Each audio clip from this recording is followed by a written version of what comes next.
Today's podcast is sponsored by strawberry.me. Feeling stuck or like life's all over the place? Maybe you're ready to move forward, but don't know where to start. Working with a coach at strawberry.me could be the turning point you need. Here's why coaching might be right for you. First, you find clarity. If you're struggling to know what to focus on, a coach can help you sort through the noise and get clear on what matters most to you. Next, set goals that aren't just random, but rooted in your values and purpose. Then you build a plan. Your coach will work with you on a realistic step-by-step path to close the gap between where you are now and where you want to be. And finally, stay on track. Your coach will keep you accountable, motivated, and moving forward, even when life gets in the way. As you know, I'm a big believer of coaching and will always encourage you to check it out as a resource to help you reach your goals.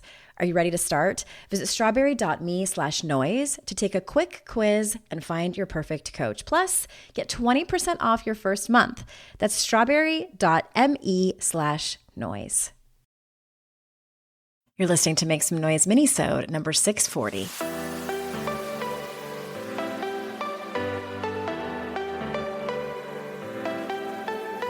Welcome to Make Some Noise podcast, your guide for strategies, tools, and insight to empower yourself. I'm your host, Andrea Owen, global speaker, entrepreneur, life coach since 2007, and author of 3 books that have been translated into 18 languages and are available in 22 countries. Each week, I'll bring you a guest or a lesson that will help you maximize unshakable confidence, master resilience, and make some noise in your life. You ready? Let's go. Hello, listeners. I am so glad that you're here. Thank you so much for being here on this minisode. Today's minisode is going to need to be a 2-parter.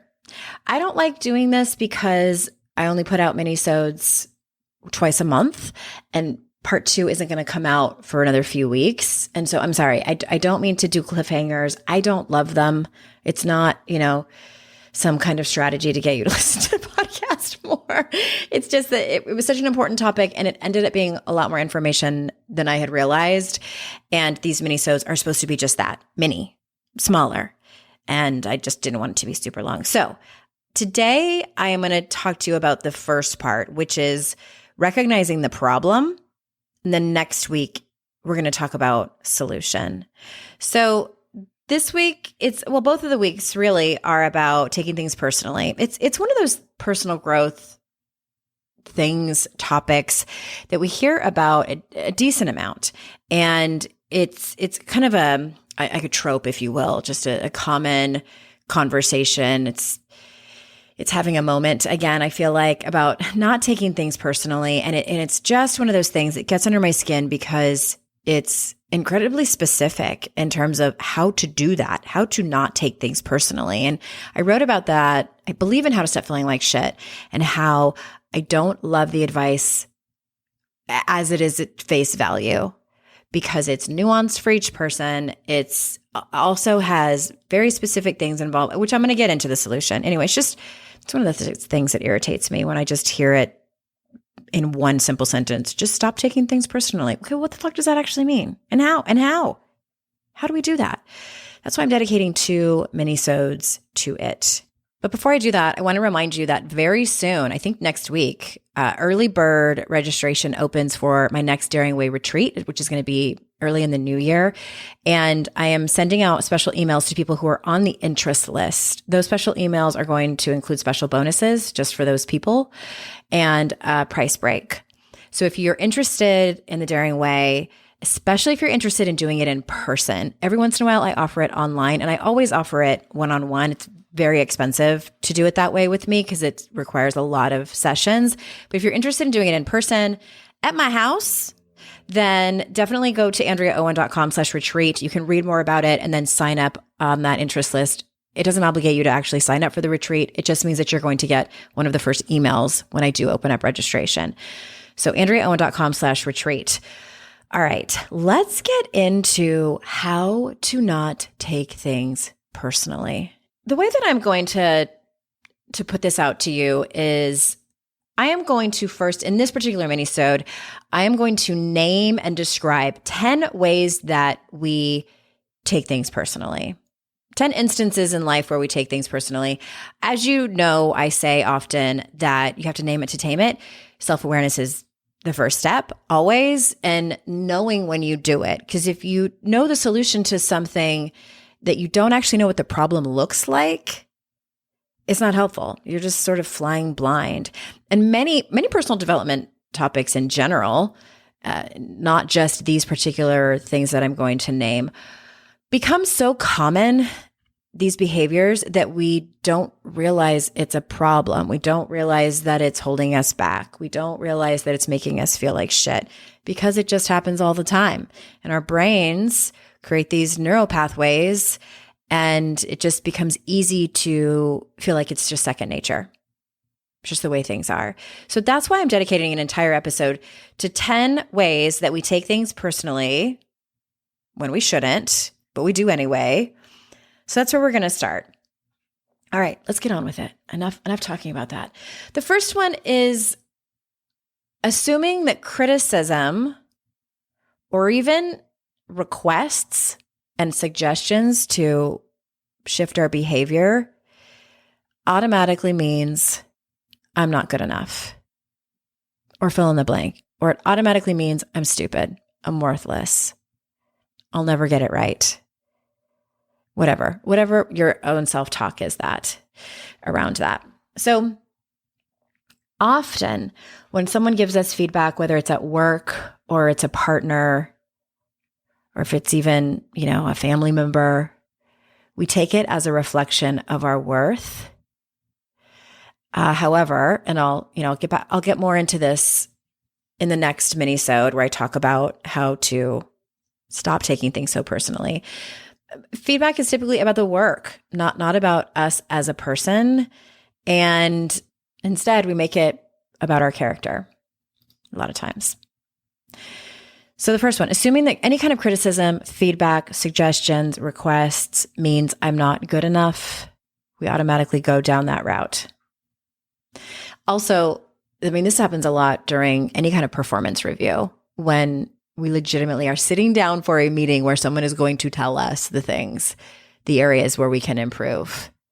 I think that's a great measure of where your mind goes on this, is how you feel about yourself during and after, and maybe even before, but especially during and after a performance review at work.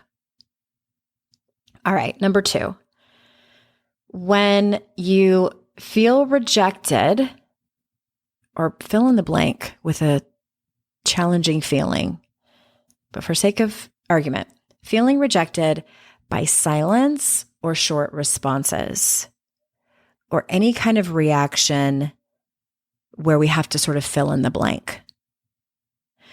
So when someone doesn't respond to a message right away, or gives a brief reply, or just gives us like a thumbs up reaction via text, it's easy to think that they're mad or disinterested. Did you guys notice on Gmail now that people, or maybe this has been happening for a long time, this was an option I just didn't know, and somebody did it to me, where they can react to an email instead of actually respond to it, which I kind of love, because I'm like, oh, now we can let the other person know that we saw the email, but we don't necessarily need to type out a response.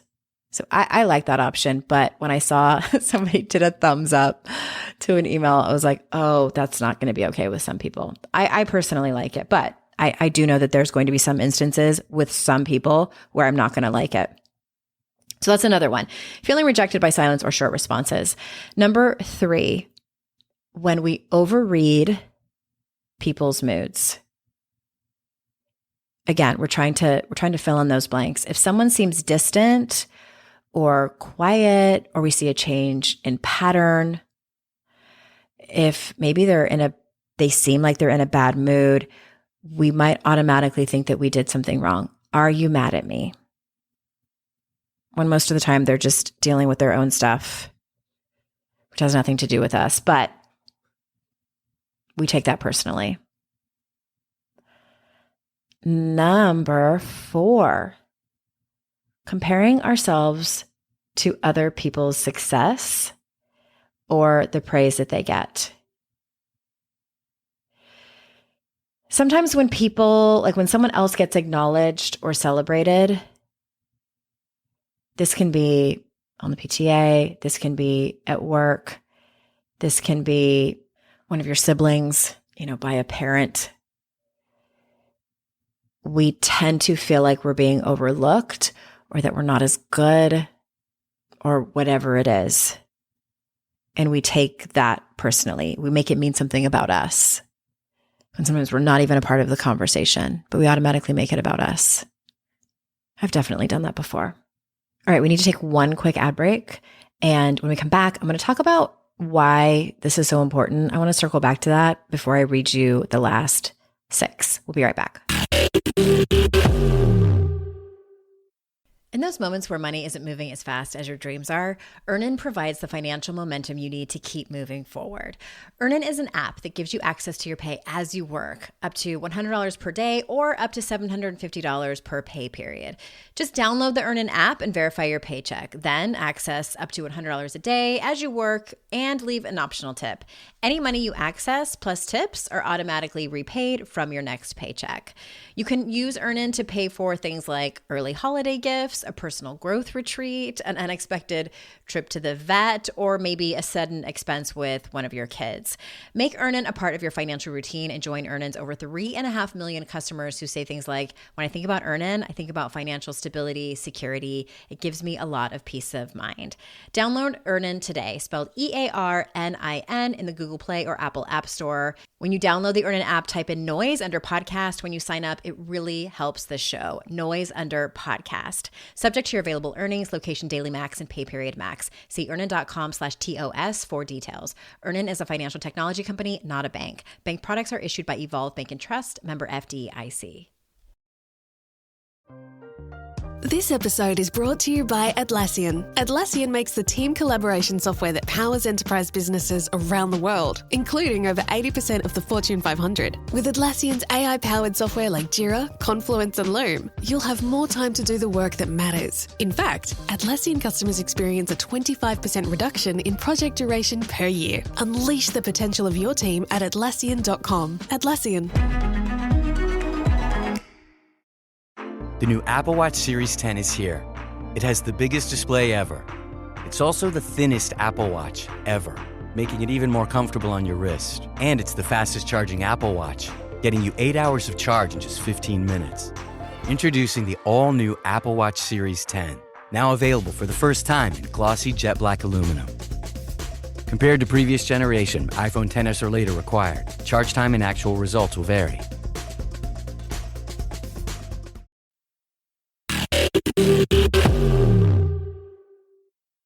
We're back, and I want to say this one thing too around why that this is important. And there's sort of 2 points to it. The second one you're probably going to be surprised that I'm going to say, but I'm going to say it anyway. But the first one is that when we don't focus specifically around this topic, around working to not take things as personally as we might need to, it's important because when we don't, it becomes a habit that can eat away at our self-worth.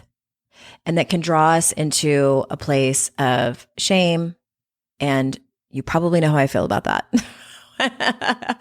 When we chronically take things personally that don't need to be taken personally, when we make it about our worth as who we are, it can bring us into that place of shame. And I want to really specify this for a second because I think it's important. This isn't about, I think where the myth kind of comes in around even, the work that I do. It's not that you're walking around feeling ashamed all the time. You're probably not. But it's sort of like this underlying fear factor, if you will. And also like a simmering feeling that's happening. We're either like kind of simmering in it a little bit, or we're constantly trying to avoid it. And when we constantly try to avoid it, by it, I mean shame, which is a normal, universal thing that we do a lot. When we're always trying to avoid shame, that typically points us into behaviors like people pleasing, poor boundaries, not having hard conversations when we need to. And in this case, it would be like not asking for clarity around things. It can point us to isolation. It can point us into perfectionism. Like these are all basically the chapter titles of how to stop feeling like shit, because that's what that whole book is about. And that's what I want you to try to avoid. Yes, of course, you're going to try to avoid dropping into feelings of shame. But more importantly, the reason is, yes, because it feels like shit, but because when we fall into the places of shame, we tend to go into all of those behaviors that do not align with our values, that do not align with the person that we are most likely trying to be. And if you're listening to this podcast, you probably have values around courage, personal growth, authenticity, creative expression, kindness, that type of thing. Which the other behaviors that I mentioned aren't that. Perfectionism, poor boundaries, people pleasing, isolating, numbing out, all of those. Totally out of alignment, right? So that's number one, why it's so important. The other thing I wanted to talk about is that every once in a while, sometimes it is personal. Sometimes it absolutely is personal. Sometimes we get feedback around something, or really anything that someone tells us that we take personally, and sometimes it is personal. And here's what I want to say about that. In those moments, what's important is not trying to pretend like it's not personal. It's not that I'm going to tell you to lie to yourself and say it's not personal. I want you to encourage you to lean on your self-compassion and your resilience, which are also two big things that we talk about a lot around here. Because Lord knows I have participated in some chronic behaviors that aren't good for me or anyone else that people have pointed out. And I took it personally, as I should have, because it was personal. So again, sometimes it is personal. And in those instances, we rely on our self-compassion and our resilience. All right, back to the list. Where was I? I think I just did number 4 around, yes, comparing ourselves to others' successes or praise. So sometimes we take jokes or teasing too seriously. And I really hesitated to put this on the list. Because sometimes people are dicks and they're like, oh, I'm just kidding. Like, I'm not talking about that. I'm not talking about like the misogynists who make jokes about women or sexist jokes and then we're expected to laugh it off. And no, that's not what I'm talking about. But I think sometimes a little roasting can be, the reason I kept this on the list is because I am a huge fan of having a sense of humor around 99% of things with life. And I also think that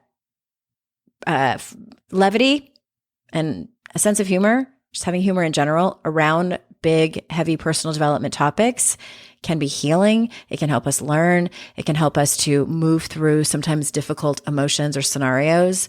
So that's why I wanted to have it on the list, because sometimes people joke around or tease in a lighthearted way, and it can feel like an attack. And maybe that might be something, maybe it might be pointing to something that we might want to work on. But I also am never here to tell somebody you're too sensitive or you're too emotional. That is not for me to judge, ever. It's not for anybody else to judge, ever. But it's just something to think about, is what I'm trying to say. All right, number 6, seeing rejection as a personal judgment. When we see rejection as a personal judgment, that might mean that we are taking it too seriously, that we're taking it too personally. So whether it's not getting a job or not getting a date or having someone that you've been seeing for a little while break up with you, or not getting a favor from someone that you've asked, it's easy to internalize that rejection as a judgment of our character or a judgment of our ability, really a judgment of anything personal. But at the end of the day, there's a million reasons people make the choices that we do. We don't know. We really don't know. Most of the time, it has nothing to do with us. And it definitely doesn't have anything to do with our value, even if it does have something to do with us. All right, number 7. Misinterpreting boundaries as rejection. This is a big one, y'all. Misinterpreting boundaries as rejection. When someone sets a boundary with us or even just says no to something that we request, we might think that they don't like us, that we did something wrong, that they don't value the relationship. But boundaries are often about protecting personal needs, and they're often about making a relationship better. The person set the boundary because they are hoping that the relationship they care about the relationship. But it's tricky, especially in a culture where we're not used to healthy boundary setting. We can take it very personally as a rejection to us in general, who we are as a human. Number 8, being overlooked in social settings. This one might be just personal to me. I don't know about you all. No, I have actually heard some feedback that I'm not the only one here. I've had a harder time making friends as an adult.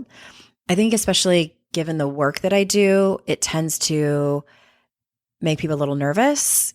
You know, is she psychoanalyzing me? Like she knows so much about personal growth and she's going to figure out what a fucked up human I am, when in reality, and I'm like, I'm worried the same thing about you, that you're going to see all of that in me. Same vulnerabilities.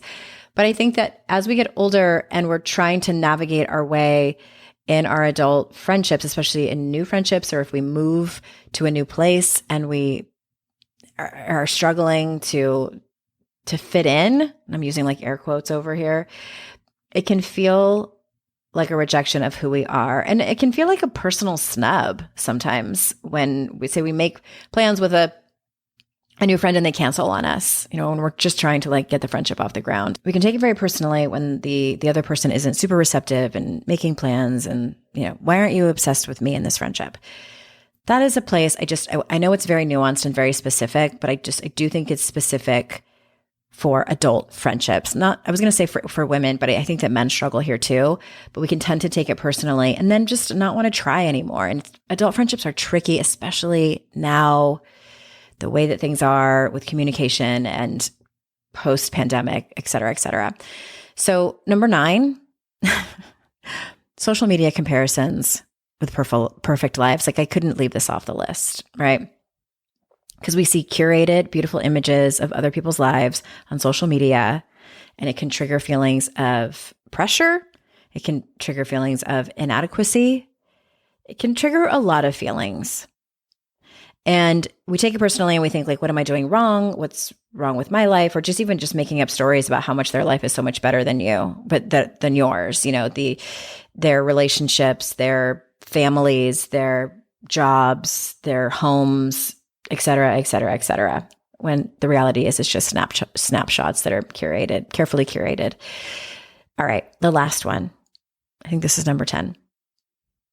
When we assume other people's success, or we assume that their choices are kind of a commentary, if you will, about our own success and choices.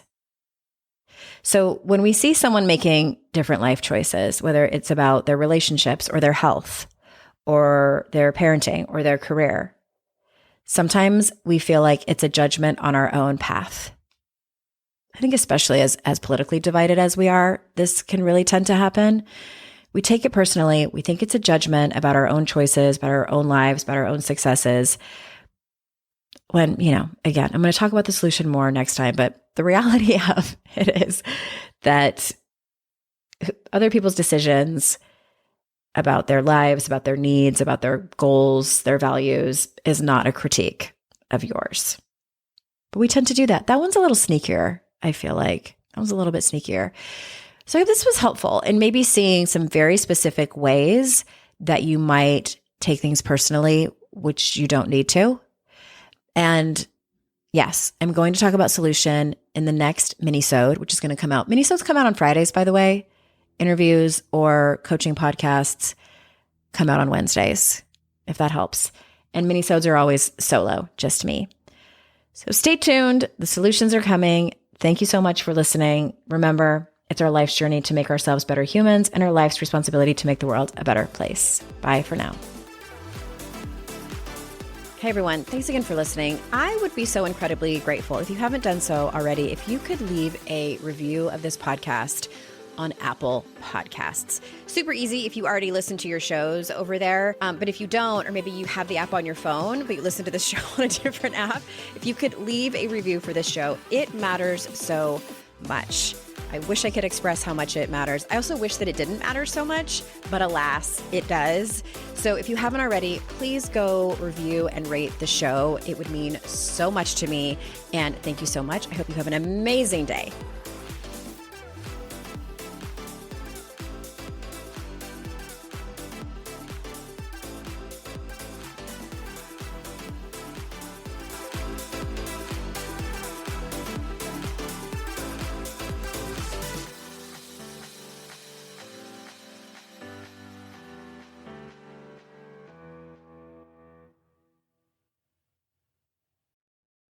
Are you overwhelmed by the things that get in the way of you doing what you want to do? Are you looking for ways to simplify life to better align with your values? Do you want to create space in your schedule so you have room for more of the good stuff? Play, joy, relationships, gratitude, and more? If you answered yes to any of these questions, I invite you to check out Edit Your Life, a podcast to help you edit the unnecessary from your life so you have more room to enjoy the awesome. Through episodes with me, Christine Coe, and a range of super smart, compassionate, and thoughtful guests, you'll come away with big picture insights and practical ways to declutter your home, schedule, and mental space without getting bogged down by perfection. I have always believed that small moments and actions matter tremendously. My goal is to help you find agency and space in your life through doable baby steps that will leave you feeling accomplished instead of overwhelmed. Check out Edit Your Life wherever you enjoy your podcasts.